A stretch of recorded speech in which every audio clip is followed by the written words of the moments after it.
ביאור משנה ה', explanation for משנה ה'. משנתנו מביאה מעשה. Our Mishnah is going to bring a story. כדי להשמיענו, in order to tell us that even though we said you're allowed to eat out of the sukkah, from the stories we're going to see that the sages didn't like it. שהרוצה להחמיר על עצמו שלא לאכול ולשתות אפילו אורח חצי לקר, רשאי הוא להחמיר. That usually when it comes to putting stringencies on the Torah, we don't put stringencies on the Torah. But the story over here comes and tells us that this stringency the sages liked. Usually just you want to put stringencies, so that's why you don't put stringency. But this stringency they liked. ואין במזו משום יהורה. It's not like showing yourself off, I'm better than everybody else. וכבר הבאנו לאל דברי הרמב"ם, we saw this in the words of the Rambam himself, שמי שיחמיר על עצמו לא ישתה חוץ לסוכה, אפילו מים הרי זה משובח. The Rambam praises somebody that doesn't even drink out of the sukkah. מעשה והביאו לו לרבן יוחנן בן זכאי, there was a case where they brought to רבן יוחנן בן זכאי, לטעום את התבשיל בחג הסוכות. Somebody tells you, here, taste. Do you like how they taste? Just one spoon. ולרבן גמליאל הביאו בחג הסוכות. And רבן גמליאל, they brought him שתי כותבות, 2 dates, ודלי של מים, and a cup of water. שמן הדין לא היו צריכים סוכה. All these examples, you don't need a sukkah for it. שהרי אכילת ארעי, because we said, this is a snack. אלא שהם החמירו על עצמם, but they were stringent on themselves, and it says, ואמרו, look at the word, העלום לסוכה, go up to the sukkah. Go up to the sukkah. ומכאן, from here we learn, שכל המחמיר על עצמו, שלא לאכול אפילו אכילת ארעי חוץ לסוכה, זה משובח. That if you are stringent on yourself, not even to eat out of the sukkah, it is better. וכשנתנו לו לרבי צדוק אוכל פחות מכביצה, oh, this is another interesting thing. When they gave to Rabbi Tzodek food less than a kebeitza, מאכל שהיא פחות מכביצה, נטלו במפה. היא נטל את המאכל במפה. You probably didn't notice it, but you might have noticed it. Do you know that if there's wet things on the table, you have to wash your hands? Anything that is wet, for example, you have a kugel that was wet. Yeah, anything that's wet. Why? Because the hands are tumadik. And all the time they were careful. Today we're not careful 2 things, because anyway we're tuma all the time.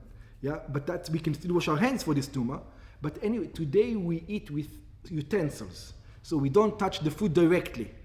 Yeah, so therefore people today don't so much care about it. So they brought him something kebeitza, and so what did he? He didn't want to touch it with his hands, so he held it with he used the utensil. He used the fork. Sometimes if you don't want to wash them, you put something. That's right. He used the fork. Let's say he used the thing. Yeah. It's an handkerchief, yeah. נטל את המפה, את המאכל במפה, כדי לאכלו בלא נטילת ידיים, in order to eat it without washing his hands. יש מפרשים, there are those who explains, שאומנם חולין פחות מכביצה, אינם צריכים נטילת ידיים. It says that this is not something which is kodesh, it's regular food, it's not eating it for a mitzvah, and it's less than נטילת ידיים. If it's less than an egg, you don't need to wash your hands for. אלא שרבי צודק כהן היה, but רבי צדוק was a כהן.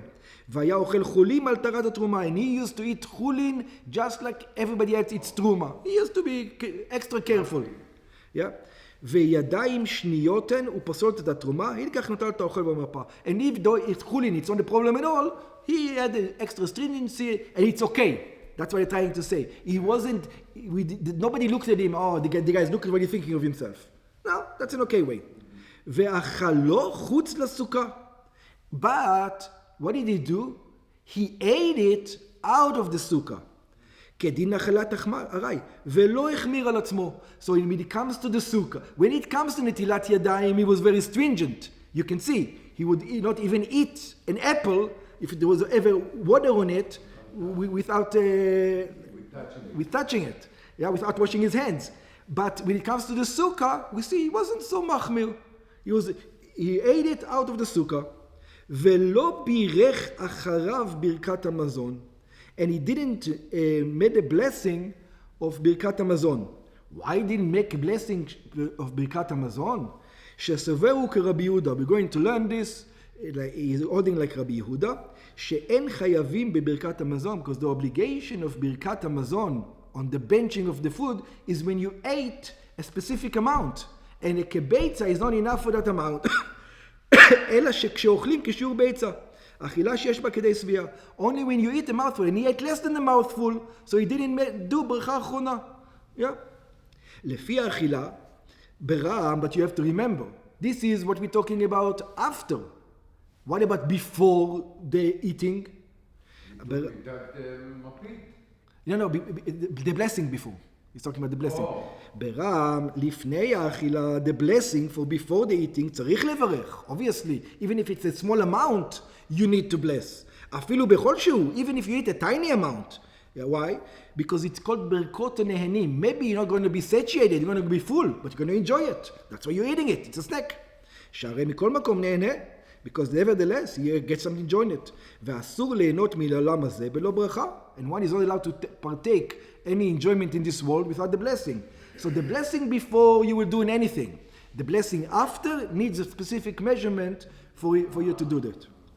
בגמרא מבואר, in the Gemara it explains, שמה שנקטה המשנה במעשה של רבי צדוק, why did the Mishnah tells us the acts of רבי צדוק, אוכל פחות מכביצה, that he eats less than the measurement of an egg, הוא משום נטילת ידיים וברכת המזון.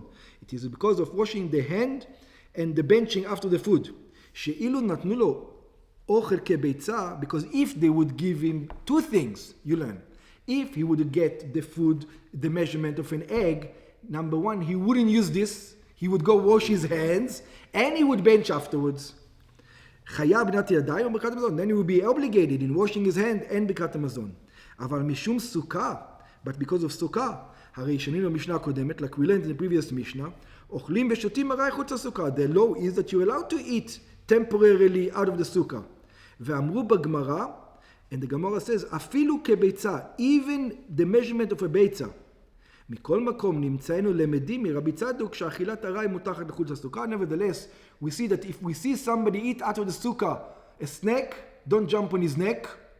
Even רבי צדוק ate out of sukkah a snack. בלא שום פקפוק ונידוג עבירה. In other words, it says, don't think that now, if it becomes a custom and everybody starts drinking out of the sukkah, drinking in the sukkah, and somebody decides, I'm not going to drink in the sukkah. Don't say, oh, this guy, there's something missing in his Judaism. Maybe there is something missing. Don't judge him at all. He says, even Rabbi Tzadok eats out of the sukkah. So don't go judge people because you want to be stringent on yourself. Okay? Now, if you take the sukkah away from him, and you want to eat less than measurement of a beitza, same rule, no? Yeah. You have to do brachat hamazon. Even bread. You don't have to do bרכת המזון. Right, so what does it have to? Why does it have to? That's why did he bring why did he wants to tell you, look at Rabbi Tzadok. No, he said, look at Rabbi Tzadok, he was very stringent in everything, and even such a person didn't eat out of the sukkah. Because from the other ones, you're going to see, maybe there's a point in eating in the sukkah, and I'm going to tell the guy, hey, there's a point. There's no point. You want to be stringent on yourself, be stringent on yourself. Don't encourage others. That's right. It's okay not to eat in the sukkah because that's the halacha. Yeah.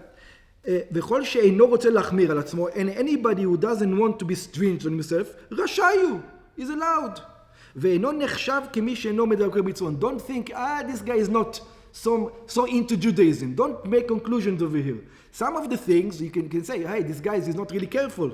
Now over here, eating out of the sukkah is not a problem. Yeah?